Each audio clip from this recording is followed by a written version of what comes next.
Vamos então estar meditando aqui na palavra de Deus. Eu gostaria que você que está na sua casa pudesse abrir aí a Bíblia na primeira epístola do apóstolo Pedro. Amém? Nós sabemos que Pedro foi um homem assim muito sortudo, muito abençoado, né? E também uma pessoa que nós podemos nos espelhar e podemos tirar vários exemplos da vida dele, como todos aqueles que estão na Bíblia, mas Pedro particularmente, por ser uma pessoa assim muito autêntica. Nós vemos em Pedro, muitas vezes, nas suas falhas nós tiramos lições para nós, nos seus acertos nós tiramos lições para nós, porque ele era um homem muito impetuoso e que ele estava sempre muito ativo, principalmente quando ele estava ao lado de Jesus. Ele sempre queria mostrar algo, falar algo, comentar algo, e que ficou aqui registrado para nós como exemplo nas Escrituras, para mostrar como Deus ele usa vasos frágeis, né, humanos, cheios de falha, mas que ele ama, ele transforma e ele usa para abençoar a outros, para servir de exemplo para outros. E Pedro foi uma figura assim muito importante na pregação do Evangelho em Cristo, quando ele estava aqui pessoalmente, né, em carne, e depois também, né? E ele escreveu essa epístola para orientar a igreja, né? E nós vemos aqui muitos ensinamentos que Pedro dá assim com muita propriedade. Vamos dar uma olhada aqui agora nos versículos. Vamos ler assim o versículo 1, começando do versículo 1. Pedro, a paz, sejam bem-vindos. Pedro, apóstolo de Jesus Cristo, aos eleitos que são forasteiros da dispersão do ponto Galáxia, Capadócia, Ásia e Bitínia, eleitos segundo a presciência de Deus, Pai, em santificação do Espírito, para a obediência e a aspersão do sangue de Jesus Cristo, graça e paz vos sejam multiplicados. Numa época de perseguição, né? Pedro escreve para a igreja, orientando e alentando, dando as instruções necessárias, porque a igreja precisava ouvir. E ele, por ter sido uma pessoa que conviveu com Cristo, que aprendeu diretamente com Cristo, ele era incumbido de orientar a igreja de Cristo. Então ele fala assim: olha, mas vocês eleitos que são forasteiros, né? Muitas vezes passando pelas cidades, muitas vezes fugindo da perseguição, e Paulo ali levando aquela palavra de ânimo, escrevendo não só para aquela geração, mas para chegar até nós também. E o que ele diz aqui, né? No versículo 3: bendito o Deus e Pai do nosso Senhor Jesus Cristo, que segundo a sua muita misericórdia nos regenerou para uma viva esperança mediante a ressurreição de Jesus Cristo dentre os mortos. Olha que coisa interessante, né? Segundo a misericórdia de Deus, nós fomos regenerados. Então, nós fomos gerados por Deus. Uma coisa que eu aprendi, muito interessante. Nós fomos gerados, depois nós fomos degenerados. Primeiro fomos gerados por Deus, né? Porque Ele nos criou para a honra e glória do Seu nome. Ele nos criou segundo a sua imagem e semelhança. Ele gerou o homem. Quando Ele criou o homem, Ele gerou um ser que Ele colocou ali para que cumprisse o seu plano, para que fosse o dominador da terra, para que fosse sua imagem e semelhança. O pecado veio e degenerou, tirou aquela imagem, né? Não tirou, mas modificou, afastou aquela imagem perfeita e semelhança de Deus na vida do homem, né? Quando Adão e Eva pecaram. Mas olha como Deus é um Deus de reconstrução. O nosso Deus, ele é um Deus de reconstrução. O diabo veio para destruir, mas ele veio para construir e reconstruir. Muitas vezes aquilo que parece que está perdido, né? Chegam situações na vida do ser humano que é uma destruição total.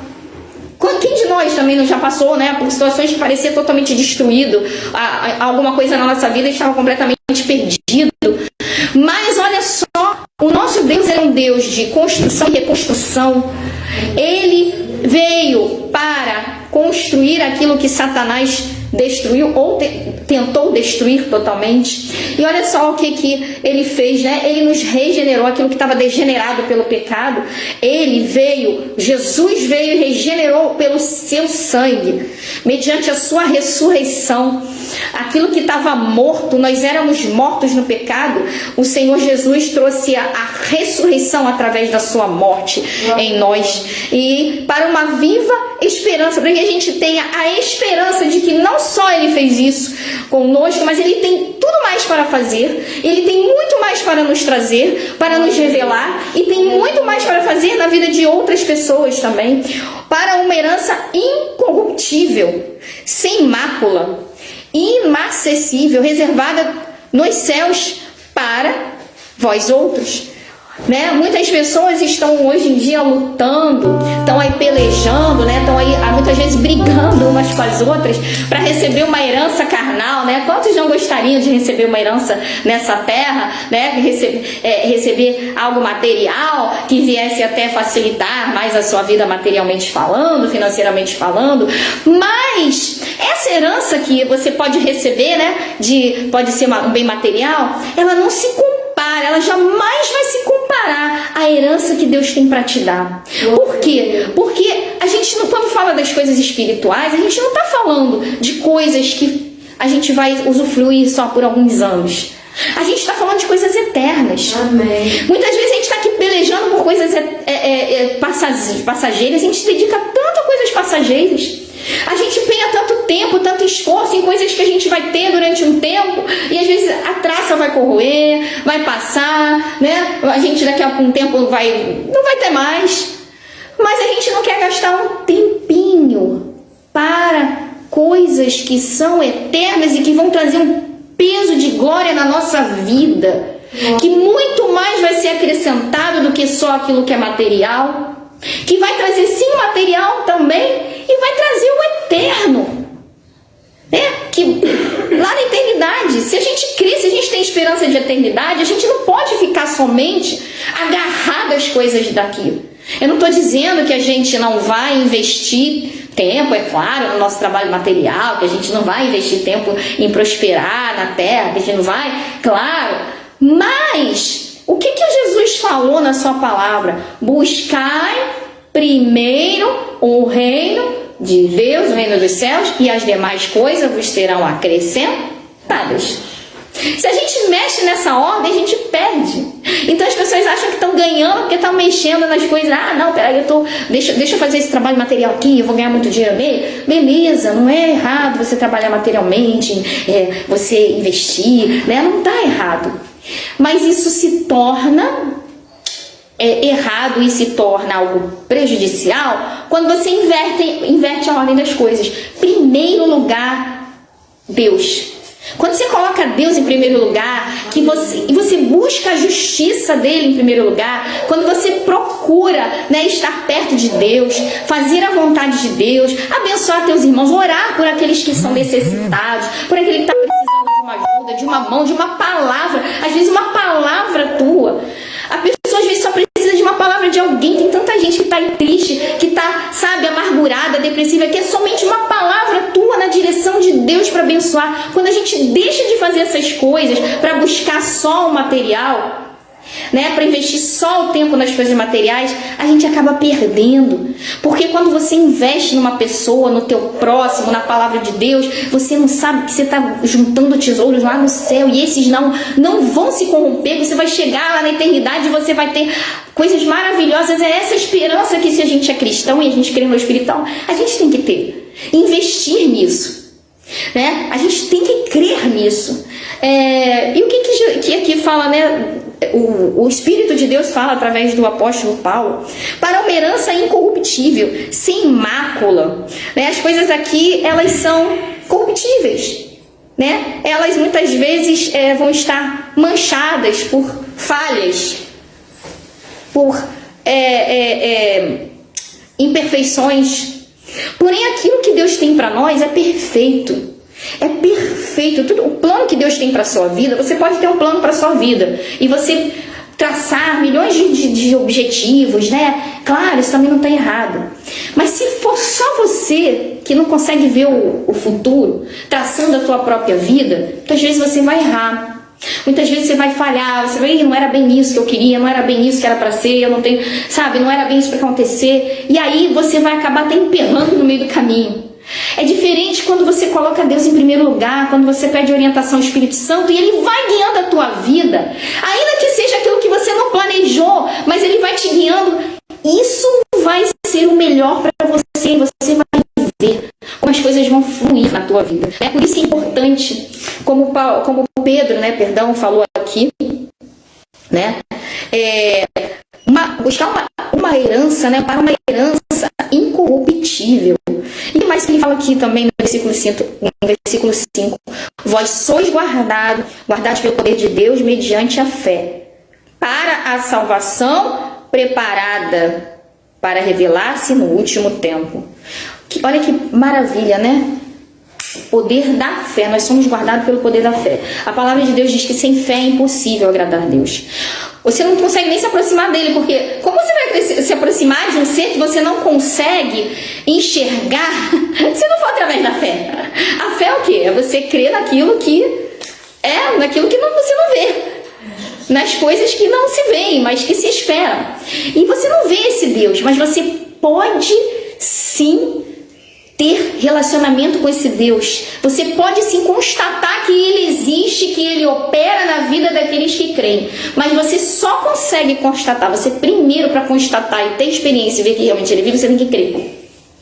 É diferente, as coisas assim, aqui nessa atmosfera material. Primeiro você tem que ver, para você, realmente, isso aqui é ciência, é assim, você tem que crer, constatar. Aliás, você tem que constatar primeiro para você crer. Tem que provar.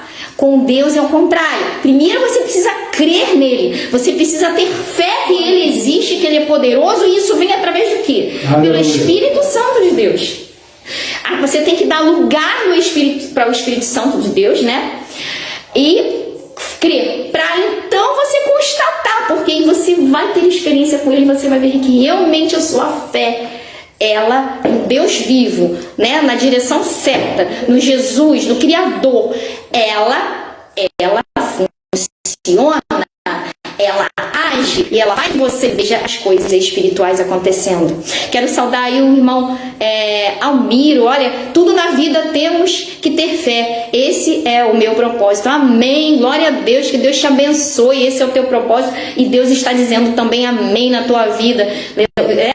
Aí quando a gente se aproxima dele, Deus é maravilhoso. Quando a gente se aproxima dele, Ele se aproxima de nós. E Ele mostra realmente seu propósito na nossa vida, amém? Então aqui, só para a gente fechar, eu já passar a palavra para os irmãos, que sois guardados pelo poder de Deus mediante a fé. Olha que maravilha ter um Deus que te guarda, gente. O mundo anda em aflição porque é tanto perigo, é tanto desespero, mas a gente que tem fé nesse Deus maravilhoso, a gente sabe que o mundo pode estar todo complicado, as coisas podem estar desabando ao nosso redor, mas Ele cuida de nós, porque Ele prometeu que aquele que crê nele, aquele que realmente depositar sua fé nele, terá vida e vida em abundância.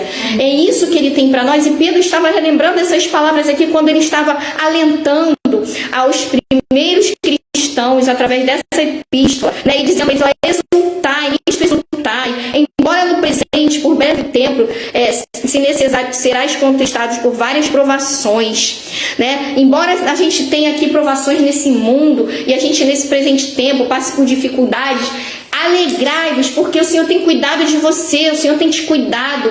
A provação ela é momentânea, mas a glória de Deus na tua vida ela é eterna. A provação é momentânea, mas logo Ele vai reverter essa situação para a glória do nome dEle, para que você possa ter experiência com Ele e mostrar que a fé ela é viva quando ela está no Deus vivo e ela produz efeito, para que você possa contar a outras a maravilha que Deus fez, o livramento que Deus te deu, a cura que Deus te deu. É isso que Ele quer nas nossas vidas. Que maravilha ouvir de Pedro isso. Pedro, ele teve experiências com Jesus, por isso que ele pode escrever aqui, deixar para nós registrado isso. Você é a carta viva de Deus. Hoje é você, Nós nos baseamos aqui nas escrituras, nós vemos os exemplos dos homens de Deus, mas hoje, quem são aqueles que vão levando esses exemplos? Quem são? Pedro, sim, Paulo, sim, e você também. É você, Roberta, é você, irmão Almiro, é você, irmã Ezemir, é você, irmã Ana. Vocês hoje continuam escrevendo esse livro,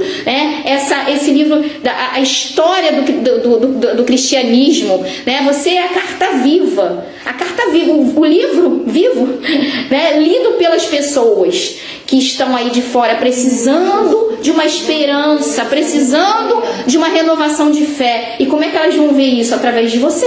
E você colocar esse evangelho que você lê, que a gente lê, em prática na sua vida. É isso que vai chamar as pessoas para Cristo hoje. Porque muitas vezes elas não vão abrir o evangelho para ler. Elas não vão conseguir entender, mas elas vão ler a tua vida. E aí elas vão se interessar em ler esse evangelho, entender o plano de salvação. Amém? Que o Senhor te abençoe, que o Senhor te guarde, que aquilo que você tem pedido a Deus nessa tarde, o Senhor esteja trazendo até a você, em nome de Jesus. Amém? Te abençoando para que você possa glorificar o nome desse Deus, ter experiência com Ele e provar que Ele é vivo. Amém? Eu vou passar aqui a palavra ao nosso pastor Marcelo, e que Deus abençoe todos vocês que estão aí na live conosco, irmão Almiro, irmã Roberta, irmã Ana, irmão Isemir e todos mais que estão assistindo, que eu não consigo visualizar aqui. Deus te abençoe. Amém?